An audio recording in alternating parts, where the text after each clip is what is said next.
What up, 8-Way Run Faithful? This is Zero Effect, bringing you episode 4 of Learning Leixia, where we're going to cover building and spending meter. Now, I'm going to assume that everyone watching this knows what the critical gauge is and what it does.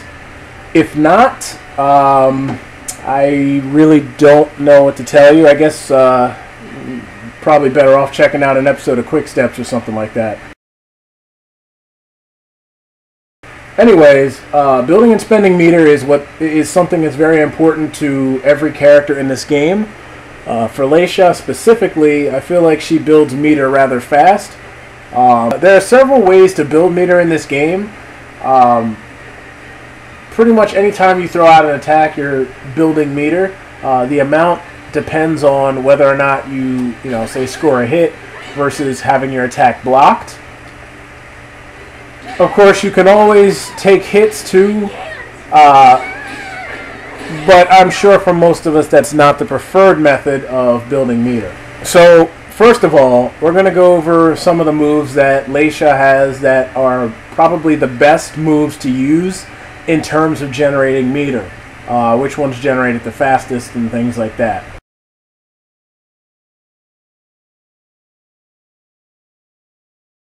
If we're talking about moves on hit, she has 4-4-A hold, which will generate meter in about 4.5, meaning 4 complete spins and just a single 4-4-A afterwards.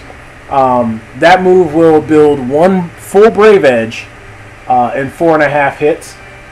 You have 4B, which will do it in 6. You have 1B, which will do it in 8. You have 4-4B, 4-4K, and Rising B, and they all build Brave Edges in 4 hits. You have 2B plus K, which will build a Brave Edge in 4, and this will work on the normal 2B plus K hit, or if you score the Tremor hit. This also applies if you hit them with a grounded tremor. So if you put your opponent in a situation where this would be a tech trap, and they decide not to tech, you're still building a chunk of meter. Then you have the 2-2K Slide A series with both the mid and the low enders. Now, if you end with the low, it will build a Brave Edge stock in 4 of these series, plus an additional 2-2K Slide A. If you end with the mid, you only need to do 3 of those plus an additional 2-2K Slide A, and you'll have 1 Brave Edge fully developed. You also have 1B plus K, which will build you a Brave Edge in 6 hits, and 3B plus K also will build you a Brave Edge in 6 hits.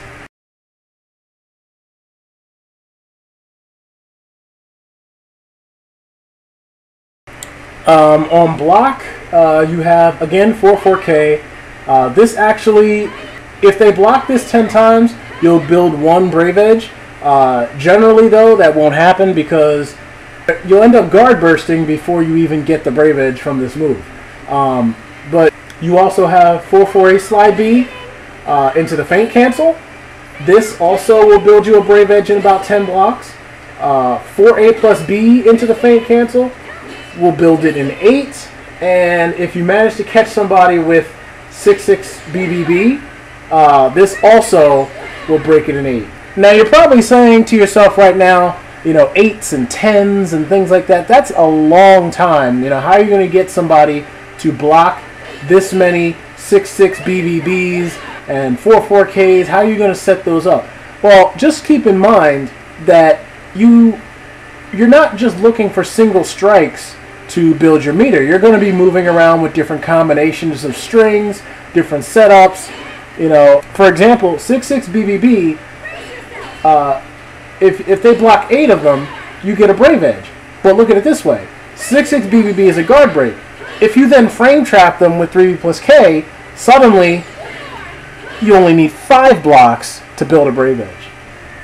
Also, if you punish something with 6B and then go into the Feint Cancel, this will actually give you a Brave Edge in 5 blocks plus an additional 6B hit. And this is not even taking into account how many times you've already hit them with other things. So if you look at it as a whole, the meter gain is pretty good. It's a lot better than you would think just by going by numbers alone.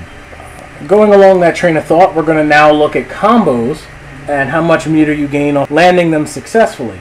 For the sake of combos, however, we're not going to calculate them in terms of how long it takes to build a Brave Edge, but this time we're going to actually see how long it takes to build one full critical edge, which is about half of your maximum bar. So any of her launchers, 3B, 2-2B, full crouch 3B, any of these launchers into 3B plus K, if you land that combo 6 times, you will have one critical edge at the end of it. A 4A plus B in the 3B will also give you one critical edge every 6 times you land that combo. Counter hit 1A in the 3B, 3B plus K, that will give you a full critical edge in less than 5. Less than 5 times you land that combo, you'll get one critical edge. And then you also have the staple combo 6-6BB, 3-3BB, which will also give you one critical edge in about 5 hits, 5 repetitions. So now that we've kind of gone over that, why don't we take a look at exactly what you can now spend all this built-up meter for.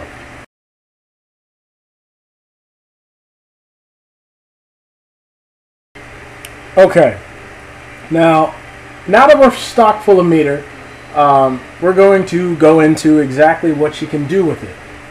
Like any other characters, she has access to Brave Edge attacks, she has access to her critical edge, and she also has access to GIs. We're not really going to go into GIs too much today. That will be for a later part. But for right now, those are the things that you can actually spend your meter on, offensively and defensively. Leixia has 2 Brave Edges, only 2, but both of them are really, really flexible in how they're used. The first one we're going to go over is her AA. Her AA can be Brave Edged, giving 3 additional attacks, only 2 of which are natural combos. So you're only going to get 4 of these hits, and the last one's going to be blocked. There is a way to get all 5 hits to land, but we'll go over that in just a little bit. Her second Brave Edge is her while standing B Brave Edge. Between the 2 Brave Edges, most would say that this is probably the better one of the 2, just because of its evasive properties and its ability to make people remain defensive even when Leixia is at disadvantage. And of course, she has her critical edge, which kind of speaks for itself. Going back to her Brave Edges, for a counter hit I-11 step killer, you're basically getting 59 damage, which is pretty much 60 damage off of one good counter hit read, and it ends in a safe move that leaves you at about neutral frames on block. So all in all, it's not too shabby. Another thing to note about that Brave Edge is it can also, the last hit can also be canceled into a Quake Stun. Now, in previous versions of the game, that guaranteed an additional AA follow-up. It doesn't do that anymore, but it still leaves you at significant advantage. So, even if you land this counter hit AA Brave Edge and all 5 hits do not connect, you can cancel into that if you think that they're going to sit there and block. Now, there are ways for the opponent to get around this, even on hit. But every once in a while, you might catch them sleeping, and it will give you massive frame advantage. And this is a very strong move, especially for use in the corner. If you don't make them block it, it's treated just like the regular Quake Stun. So I guess what they did to make up for the amount of frames you're at on block, it's no longer plus 11. They made the actual tremor, the actual Quake Stun, is actually a lot safer. It's no longer stab punishable if they do block the Quake Stun low. So that is one thing to keep in mind. If they try to step around it, you know, and they end up blocking it low, you are still pretty much safe to anything that's not a full crouch 2A. Her AA Brave Edge, as I mentioned, has 5 attacks. But you can only land the 5th one if you hit it while your opponent's in a stun animation. For example, if the Tremor hits on 2B plus K, her AA Brave Edge will fully connect, as you just saw. Now this is important because if you notice, the last hit causes a crumple knockdown as opposed to leaving them standing. Because of that, you can actually add additional hits to continue the combo. You can also get this kind of stun off of 4-4A hold. If you manage to wall splat, all 5 hits will connect as well. As for her while standing B, as mentioned before, it has an auto step to Leisha's left, which evades pretty much every linear move in the game if timed correctly. It also has an auto GI property, which will auto GI horizontal highs. What most people might not know is it also GI stabs as well, as you just saw there. The GI window is a little bit late. It's right before the second sword swing and not the first. So immediate highs will hit her. Also, throws will hit her as well, because the tech crouch isn't very reliable. And a lot of times you'll end up getting a side throw, which in the case of Pyrrha here is not exactly the best thing. So and when we come back, we're going to make use of these Brave Edges in combos and extending her offensive pressure.